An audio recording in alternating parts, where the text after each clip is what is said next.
అప్పుడప్పుడు కొన్ని సంఘటనలు మనిషి ప్రణాళికలన్నింటినీ తునాతునకలు చేసేస్తాయి.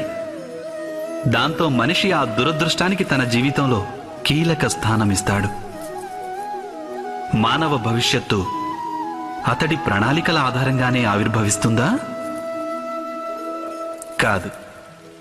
ఉదాహరణగా, ఎత్తైన ఒక పర్వతాన్ని ప్రప్రథమంగా అధిరోహించేవాడు దాన్ని అధిరోహించే ముందు కొన్ని ప్రణాళికలు వేసుకోవచ్చు. అయితే ఆ ప్రణాళికలే అతన్ని ఆ పర్వత శిఖరానికి చేరుకునేటట్టు చేస్తాయా? లేదు. వాస్తవం ఏమిటనగా, అతను ఆ పర్వతాన్ని అధిరోహిస్తున్న కొద్దీ అతడికి కొత్త కొత్త సమస్యలు, పరిస్థితులు, కొత్త కొత్త అవరోధాలు ఎదురొస్తాయి. ముందడుగు వేస్తూ తన తరువాతి అడుగు గురించి నిర్ణయం తీసుకుంటాడు. అడుగడుగునా తన ప్రణాళికలు మార్చుకోవలసి వస్తుంది. పాత ప్రణాళికలు అతన్ని లోయలో పడవేయవచ్చు.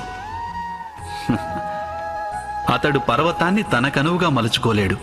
స్వయంగా తనని తాను ఆ పర్వతానికి అనువుగా మలుచుకోగలడు. అయితే జీవిత యాత్రలో కూడా ఇలాగే జరుగుతుందా?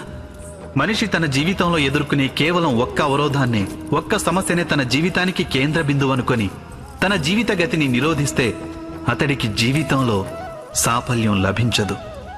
అలాగే అతడికి సుఖశాంతులు కూడా లభించవు.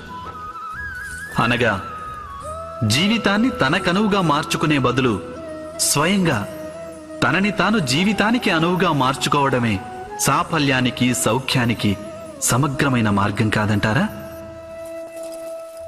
మీరే ఆలోచించండి.